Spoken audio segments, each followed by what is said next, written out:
From the School of Journalism and Mass Communication at the University of North Carolina at Chapel Hill, this is Carolina Week.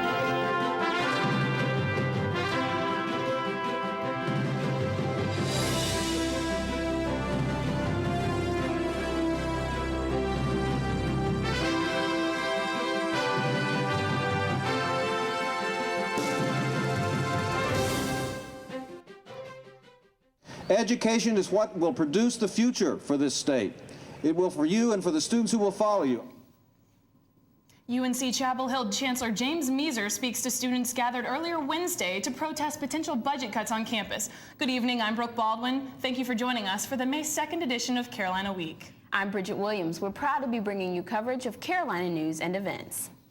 Last year, Carolina students were protesting tuition increases. This year, they're protesting budget cuts that may cost UNC-Chapel Hill as much as $25 million. Carolina students, faculty, and staff responding to the budget cut proposal by North Carolina legislators gathered at Polk Place Wednesday. People were chanting and rallying to protest budget cuts that would cut class sections, lead to faculty layoffs, and limit access to education. After the rally, students marched to the pit where they could send emails or petitions to state legislators. The possible cuts to the UNC system have left some Carolina students with a lot to say about the issue. In this week's Speak Out segment, we asked students about their opinions regarding the proposed budget cuts and how they felt the cuts could affect the university. I think the budget cuts are definitely going to have a negative impact on school just because I think it's going to be really detrimental for the student body, especially since there's going to be less professors and less opportunity for good education. I disapprove of them. I think we should put more money in education instead of taking away from it because the students are our future. That's what we're going to depend on in the future, and I think more money should be put in education. Well, I just thought the government's approach is definitely on education, so I think we should try to find funds other places and put it to education because education is definitely an important part of government spending. I think that maybe they should come up with an alternative. Maybe if they have to have budget cuts, maybe stagger a little bit to this program, a little to this program, tighten up on some of the unnecessary programs, things of that nature. Maybe it's their only option, but I don't think it's so fair for education. We have a growing demand for education, lots of students coming in, and it just doesn't make any sense to be ruining our UNC system. Our sample is in no way scientific and should not be taken as widespread opinion on campus. Last week's web poll asked viewers if they believe the death penalty is applied fairly in North Carolina. 60% of viewers believe the death penalty was unfair, while 40% believe that the penalty was fairly applied. If you've been searching for a cap and gown at student stores, you might have noticed that there aren't any there. But don't worry, they're on the way. You can pick up a complete cap and gown package starting May 7th at the front of student stores. It'll cost you about $20. If you're a procrastinator, don't fret. You can still purchase one right up to graduation day on May 20th. If you fail to order graduation invitations, generic ones are in student stores now for all majors. It's the end of the school year, and for some Carolina students, that means it's time to track down those lost items before heading home for the summer. The student service fraternity, Alpha Phi Omega, is in charge of the campus-wide Lost and Found. On Monday, APO gathered all of last year's unclaimed goods and sold them in the center of the Carolina campus. One of the women in charge of this Lost and Found yard sale says she's seen just about everything. We have seen there's random selection of things. I mean, there's stuff people leave when they move out, such as broken lamps. We find calculators, we find binoculars, cell phones, socks, anything. You lose it, we probably find it. The group made more than $600, which will all go toward charity. And seniors beware, make sure you clean out your apartments well before you move out this spring, or else your clothes might be in next year's yard sale. Downtown Chapel Hill could look quite different in the next few years. Some people practically live on Franklin Street. Others could have a Franklin Street address if existing buildings and parking lots give way to housing, retail space, and parking deck. The university, UNC hospitals, and the town are teaming up to work on a prospective employer-employee housing development. The initiative would provide mid-priced homes at various locations downtown. 20% of employees favor the idea, but some drawbacks are the fact that the high student presence downtown, the tourist atmosphere, and there's no grocery store closer than this one in Carborough. We're used to getting our water from the tap, but we could be tapping our water sources dry. Chapel Hill is in the midst of changing its development ordinance in order to protect its water supply. Carolina Week's Courtney Quinn has the story of how the decision will affect us. Drinking 8 glasses of water a day is recommended to keep you healthy. But what if the water you're drinking isn't clean? The water that you drink that comes out of the tap is some of the best in North Carolina. To get it to that state takes money, and quite a bit of money. Rick Meyer should know. He tests water for the Orange Water and Sewage Authority, or OWASA. Water is tested thoroughly using various methods. Canisters filled with electronic devices are kept in lakes and send data about water conditions back to the lab. Scientists collect samples and bring them back to the lab for extensive testing. They use dyes, microscopes, and black lights to detect unfriendly matter, like the E. coli virus, which was absent in the sample. Most of the retention ponds that hold water for Chapel Hill test safe, and technicians monitor them frequently. When water leaves the ponds, it comes here, where OWASA cleans 15 million gallons of water each day. But with increased construction in Chapel Hill, some city planners wonder if our water sources may become contaminated. You can't stop growth. UNC-Chapel Hill professor Philip Burke says we must take measures to manage the effects growth will have on our water supply. If you ignore the streams and just keep building and think the streams are going to be okay, which I think is pretty much the way it's done in Chapel Hill, then we know we're going to have these problems, so let's plan for it to make sure our streams are healthy. Chapel Hill town officials are willing to take that responsibility, but clean water is something we'll all have to pay for. Town of Chapel Hill engineer Fred Royal says the town doesn't have appropriate funding for water management. I'm actually recommending a stormwater utility, which is a user fee type system. So if you have a house with a roof and a sidewalk and driveway, you'll be assessed a fee per month just because water hits that and then it runs off polluted. Some people object to this fee and call it a rain tax. Residents of most North Carolina cities already pay similar fees. Right now, the average homeowner in Chapel Hill pays only $3 a year to manage runoff water. That's $5 less in Cary, $27 less in Greensboro, and $42 a year less in Charlotte.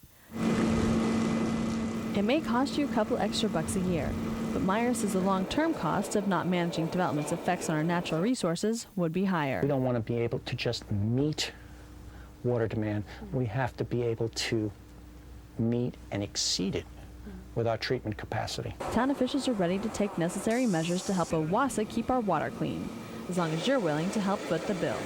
In Chapel Hill, I'm Courtney Quinn, Carolina Week.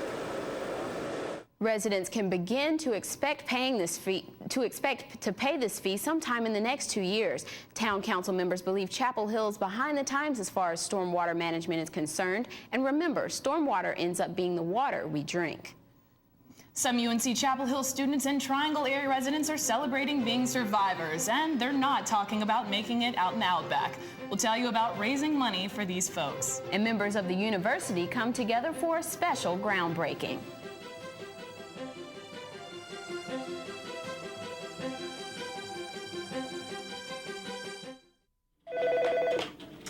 The Women's Center, may I help you?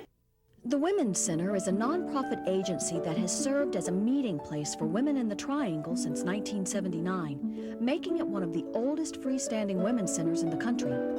The mission of the Women's Center is to provide a supportive community where all women can inspire each other to grow, both personally and professionally. I was going through a crisis at home and I contacted Helpline and they referred me directly to the Women's Center. I think the Women's Center is really important for the community because it offers so many different kinds of resources, and if we don't have the resource here, we can find an avenue or a way for women to find the answers that they need. It is inspiring.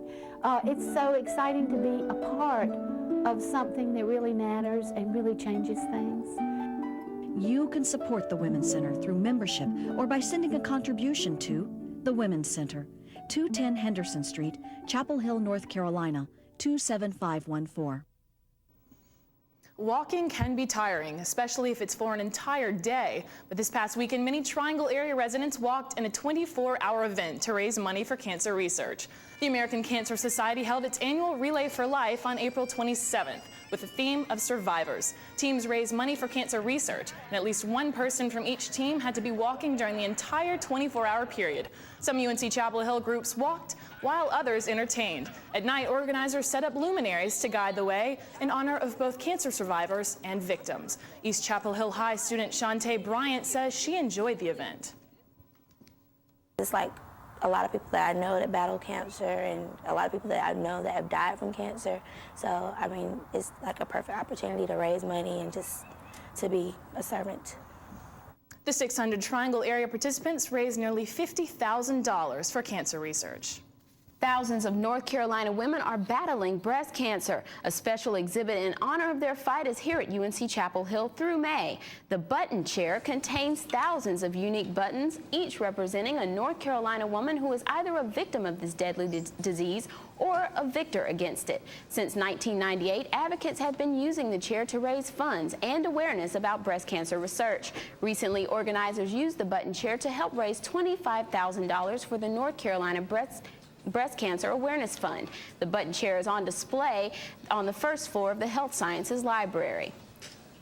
After more than a decade of planning by UNC-Chapel Hill faculty, students, and administrators, the Sonia Haynes Stone Black Cultural Center will finally be in a freestanding facility. On April 26th, center supporters came together for a groundbreaking celebration. It was a day of reflection, joy, and dreams come true. Sonia Haynes Stone. Black Cultural Center. Once in a great while, you have the sense that progress is palpable, and I have that sense today. One of the most important lessons that all of us can learn here at the BCC is a true understanding of what African Americans have contributed. Once you enter this building, you will find wisdom, you will find understanding, you will find inspiration, and you will find joy. The Black Cultural Center is not a place that's just going to be for black students. It's not going to be for any particular one group alone. We're trying to tie together the North Campus with the South Campus. So not only is it physically at a crossroads, but I think it represents symbolically a crossroads. Sonia Stone didn't let a problem get the best of her. She got the best of the problem.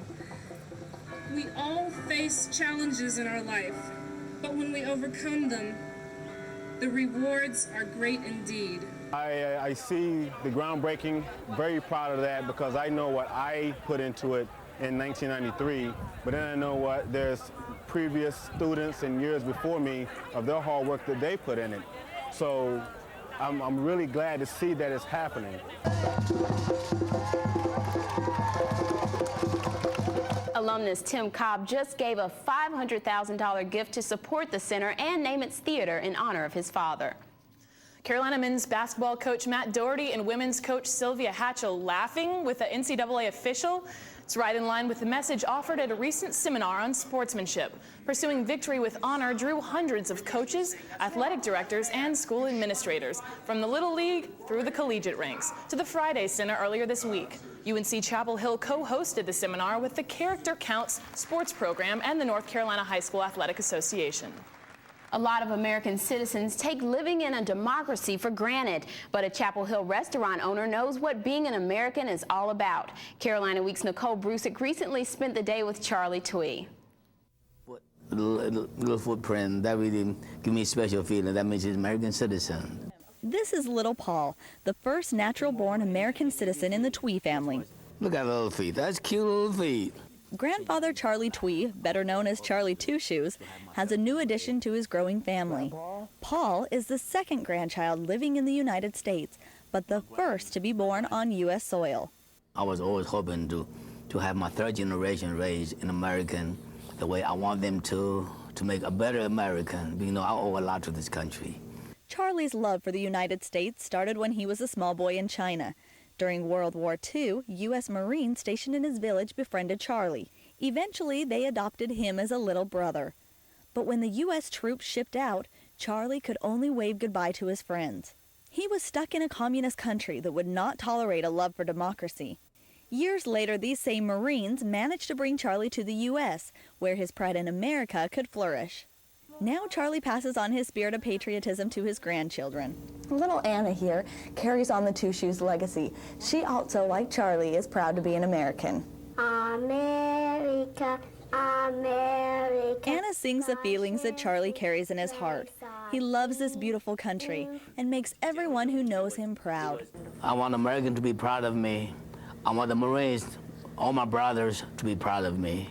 Charlie is proud of being American and is happy to be able to raise grandchildren in the country he now calls home. In Chapel Hill, Nicole Brusick, Carolina Week. It took Charlie 55 years to gain his own citizenship and another 6 years to bring his entire family from China to America. Well, the warm weather is making the last week of class feel like summer. It has been beautiful lately. Kelly, my fingers are crossed that it stays this way for this next week. Yeah, well, the good news is, there's not much developing over the next couple of days, and in time for the weekend, we're going to be returning to really seasonable temperatures. So there is good news on the way, and stay tuned for the forecast. But we really have not seen too much excitement weather-wise, but we do still have the whole summer to go. But if you're waiting for more interesting weather to get here, see if you can decide which of the following is not a real weather phenomenon.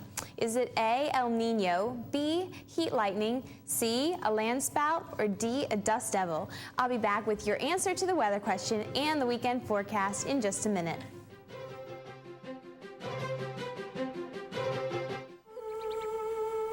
I can listen. I can cook. Good. I can coach. Kids with something to do are less likely to do drugs. I can drive. I can paint. I can dance. A little of your time can make a lifetime of difference. I can read. I can help. You can help. Call toll-free 1-877-KIDS-313 to find out about community drug prevention programs. I can keep a kid off drugs. Hi, and welcome back to Carolina Week. Well, the weather for this last week of class has been beautiful, and it is certainly putting students in the mood for summer. Temperatures in the 80s and sunny skies are making the grass an excellent spot for a nap, and the rest of campus has turned into a great place to set up shop for a pool. Now, this guy probably isn't practicing for the swim test, but he is taking full advantage of some great springtime weather. Now, it's great weather, and it's certainly not average for May. As you can see, for the first week of May, we're starting out above average already. We've got temperatures in the 80s, while the normal high for the month sits at around 76. The normal low is about 56, and it's interesting that our normal amount of rain for the month of May is about 4.3 inches, which is nearly 1.5 inches more than April. Now, that's good news, but the bad news is we're in a shortage of rain, and most forecasters fear that we won't even reach the normal amount for May, just furthering our debt of rainfall. But let's see what portions of the country are getting rain. Unfortunately, there's not much relief for the Midwest, who are experiencing floods of the Mississippi right now, but our region is staying high and dry with a high pressure system that's sitting off the coast and churning in lots of warm Gulf air, which is setting up some sprinkles out to the west of the mountains. But right here in the Triangle area, we've got sunny skies and warm temperatures as we head into the weekend as well. Now let's see what the Carolina Week 4-day forecast has in store. On Friday, we have a high of 86, 10 degrees above the normal for the month of May, and we're still in the first week. On Saturday, we see a high of 82, and on Sunday and Monday, as the cool front starts to push on through, temperatures start to fall again. But as we look ahead to next week, exam week, temperatures start to warm back up again. So in between those exams, you have great weather to look forward to. If you're heading down to the beach for a small vacation before exams do start, we've got a high of 83 on Saturday and some scattered showers and thunder showers.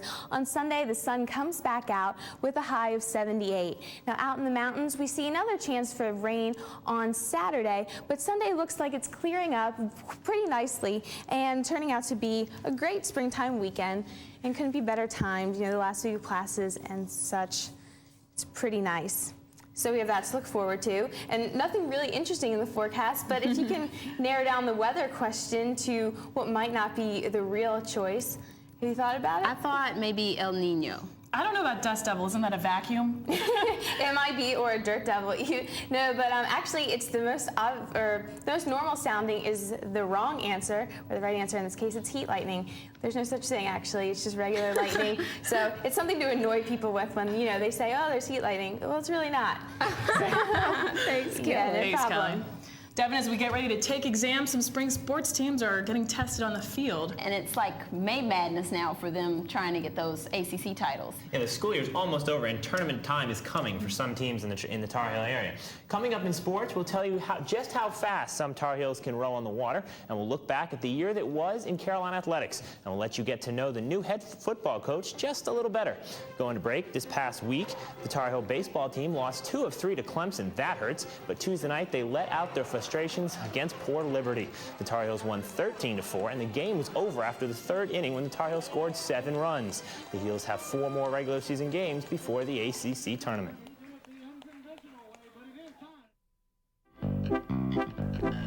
Hey, there are a lot of ways we can help our community.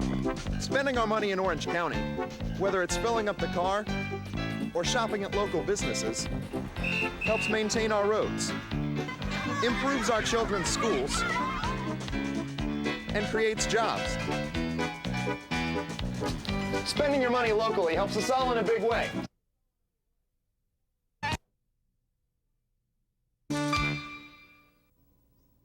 Welcome back to Carolina Week. Following a tough 7-6 defeat to number 6 ranked Dartmouth in overtime, the women's lacrosse team wanted to finish the season strong against UMass on Sunday. Strong ended up being an understatement. The Carolina Laxers took it to the Minutewomen in no time at all.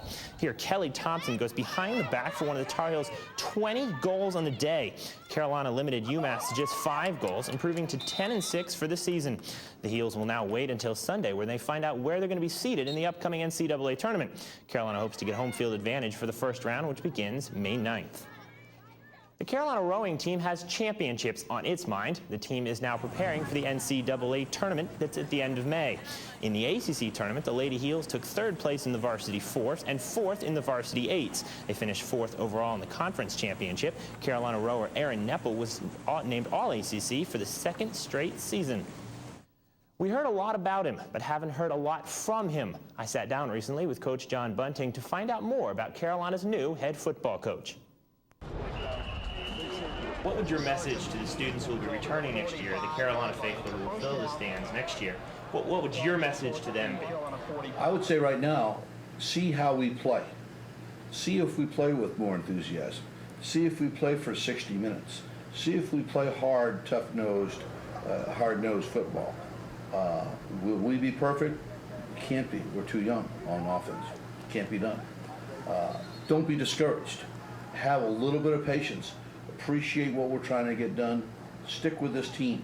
They are going to work hard. They have worked tremendously hard through the spring. We've made improvement. So be patient. Be there with us. Hey, we could come in here to play SMU 0-3. Be there. What's the biggest difference that you've noticed in the town in the last 25 years? Well, I'm going to tell you one thing that's still the same first. No parking. There's still there's not a place to park. But the difference is hard to see. There's a few more restaurants. There's a little more shopping. There's still no mall nearby, but that's kind of fine with me. I still consider Chapel Hill a village. What's the biggest difference in the Carolina football program since you've been here as a student and now coming back as a head coach? Well, I think the biggest difference from when I played here and from when I was returned here is I don't think the players are as focused or as disciplined, or for the most part it doesn't matter as much. I think when I left here, we didn't want to lose. We were going to do everything we could to win a ball game. We never gave in anything. Carolina kicks off the 2001 season on August 25th with the fun task of playing the defending national champion Oklahoma Sooners in Norman. This past year in Carolina athletics was filled with thrilling victories, agonizing defeats, and hard-fought rivalries, and a few new faces on the scene. We take a look back at the 2000-2001 athletic year, and we definitely have Carolina on our minds. In my mind, I'm gone to Carolina. Can't you see the sunshine? Can't you just feel the moonshine? And ain't it just like a friend of mine to hit me from behind? Guess I'm gone to Carolina in my mind. Karen, she's a silver sun. You best walk her away and watch it shining. Watch her watch the morning come. A silver tear appearing now. I'm crying, ain't I? I'm gone to Carolina in my mind. Well, it's been a lot of fun covering Carolina sports this year and working with you guys, and looking forward to the future. Trying hard not to shed any tears. It's a tough one. My face is hot. It's been a great sports season. Looking forward to a great next year. Thanks, Devin. From television shows to national magazines, people across the nation are marveling at this artist and her work. You'll see it and meet her when Carolina Week returns.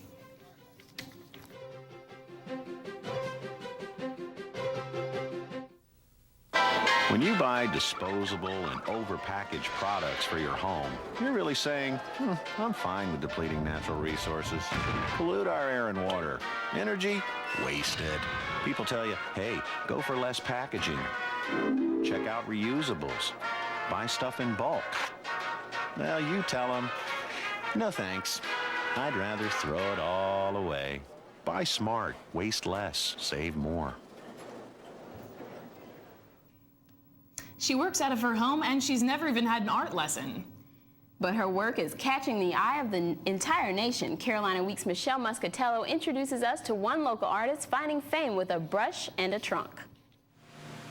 Painting started as a hobby, but people love Seton McGlennon's artwork so much, she decided to make it a career. I couldn't have dreamt anything as wonderful as everything that's happened.